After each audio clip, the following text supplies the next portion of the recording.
Hello दोस्तों, मैं बादल देसवाल गीता क्लास में आपका स्वागत है। दोस्तों, जैसा कि आपको पता है कि हम यूपी टेट की क्लास अभी स्टार्ट करने वाले हैं मैथ की, तो आपको मैंने पहले भी इन्फॉर्मेशन दे दी थी। तो इस इन्फॉर्मेशन को देखते हुए कि हम यूपी टेट मैथ की जो सिलेबस हमने देखा था कि आपको पता है जो मैथ में है, सबसे पहले संख्या पद्धति नंबर सिस्टम जो है हमारा चैप्टर है मैथ में। तो उसी के हिसाब से हम शुरू करते हैं और देखते हैं कि क्या है नंबर सिस्टम में। नंबर सिस्टम में कुछ नहीं है, थोड़ी सी छोटी छोटी बात हमें ध्यान रखनी है। इसमें कौन सी अभाज्य संख्या है, कौन सी जो भाज्य संख्या है, कौन सी सम संख्या है, कौन सी विषम संख्या है, कौन सी सहभाज्य संख्या है, थोड़ी सी ये बात हमें ध्यान रखनी है। और क्लास हमारे उन सभी बहनों के लिए, भाइयों के लिए, मेरे दोस्तों के लिए है जिसे मैथ बिल्कुल भी नहीं आता, जो जीरो से शुरू करने वाला है, जो बिल्कुल शुरुआत से मैथ को शुरू करने वाले हैं। हम इसमें बिल्कुल शुरुआत से शुरू करेंगे मैथ का, बिल्कुल जीरो से लेके इसे स्टार्ट करेंगे। क्यों? छोटी छोटी बातें जीरो से बिल्कुल हम इस मैथ की क्लास को शुरू करने वाले हैं। तो एक बार देखते हैं, आज बहुत छोटी सी क्लास होने वाली है, पर उसमें हम देखते हैं एक छोटी छोटी बातें जो हम देखते हैं। एक बार शुरुआत करते हैं।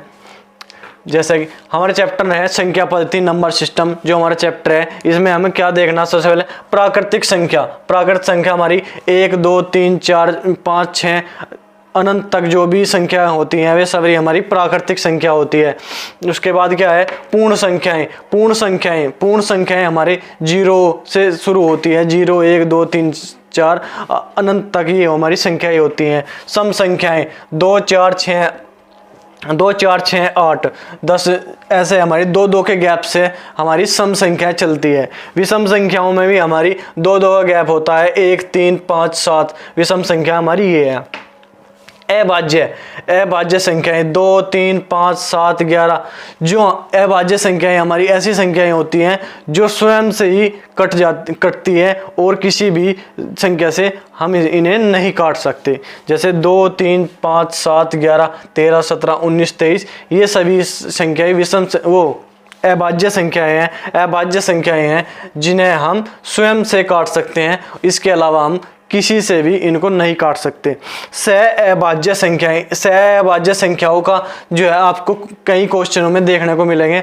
मैं बताऊंगा कि सहअभाज्य टुकड़े हमें करने हैं। सहअभाज्य संख्या ऐसी होती हैं जो दोनों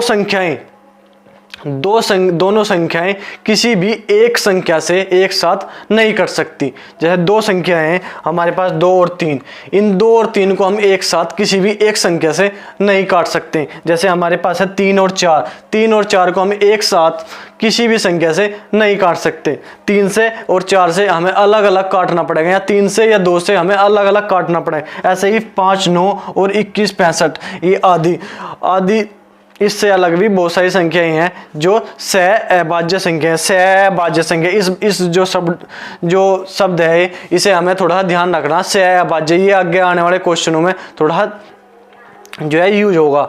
प्राकृतिक संख्याएं आपको पता ही है। सम संख्या विषम संख्याएं आपको पता ही है। सम संख्याएं जो 2 से कटती हैं, कटने वाली सभी संख्याएं सम संख्याएं हैं। विषम संख्याएं देखिए आप, विषम संख्याएं में 1 3 5 7, विषम संख्याएं जो है 1 3 5 7 होती, 5 7, ऐसे ही 2 2 के अंतर से इनमें भी 2 2 का अंतर होता है। यह विषम संख्याएं कहते हैं। ठीक है, देखो एक बार अगली बात शुरू करते हैं। हम छोटे से और नियम है इसके, इस चैप्टर के थोड़े से और नियम है इसमें। जैसे हम 2 से विभक्त होने वाली संख्या, 2 से विभक्त होने वाली संख्या, कोई भी संख्या अगर 2 से, ये देखना हमें कि 2 से विभक्त है या नहीं है, हो सकती है या नहीं। तो इकाई का अंक, इसकी इकाई का अंक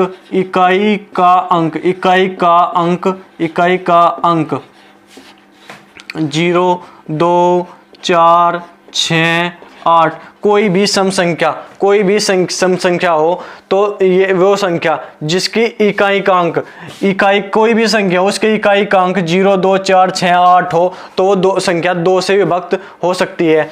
3 से विभक्त होने वाली संख्या का नियम, जो संख्या 3 से विभक्त हो सकती है, उस संख्या के जो भी संख्या दी गई है, उस संख्याओं के जो अंक दिए गए हैं उनका योग अगर 3 से विभक्त होता है, संख्याओं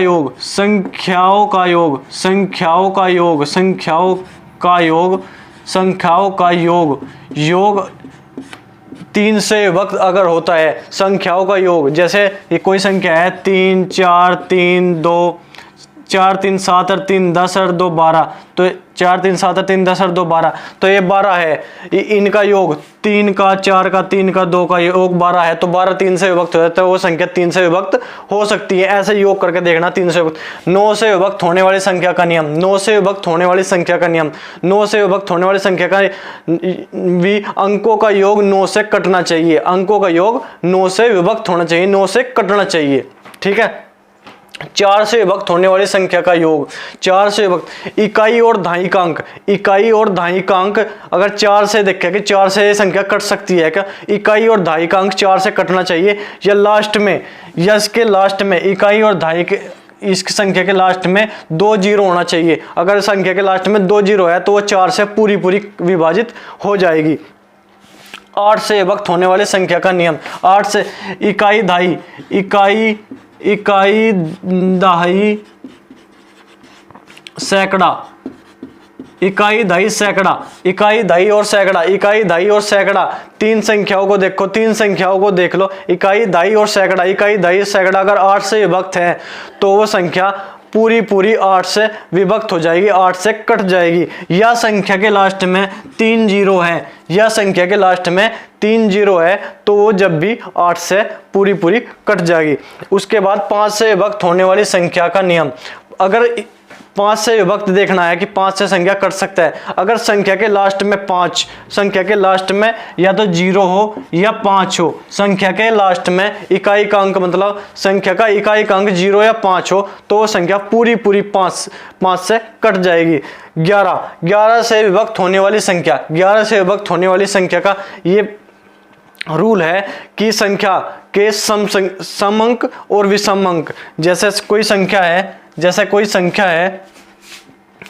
संख्या है 4 3 2 1 0, ये संख्या है, उसके सम अंक पहला, विषम अंक पहला, तीसरा, पांचवा, तो ये विषम अंक और ये सम अंक दूसरा, चौथा।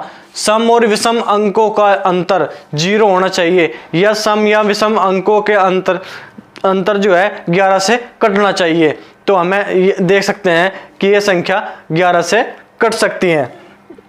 एक बार और देख लो सर 11 वाले को, संख्या के सम अंक जिनका नंबर जो है सम है, मतलब पहला, तीसरा, पांचवा ऐसे, और दूसरा, चौथा, छठा ये इनका जो है इन्हें जोड़ के इनका अंतर देख लो, या तो 0 आना चाहिए या 11 से कटने वाली संख्या आनी चाहिए, तो संख्या पूरी 11 से कट जाएगी।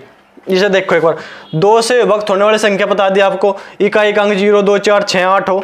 3 से विभक्त होने वाली संख्या का नियम बता दिया, संख्या का योग जो है 3 से कटना चाहिए। 9 से भी संख्या का योग 9 से कटना चाहिए। 4 से या तो इकाई और दहाई का अंक 4 से पूरा कटना चाहिए, या संख्या के लास्ट में 2 जीरो हो। 8 से विभक्त होने वाली का नियम है, इकाई दहाई और सैकड़ा का अंक जो है 8 से कटना चाहिए, या संख्या के लास्ट में 3 जीरो हो।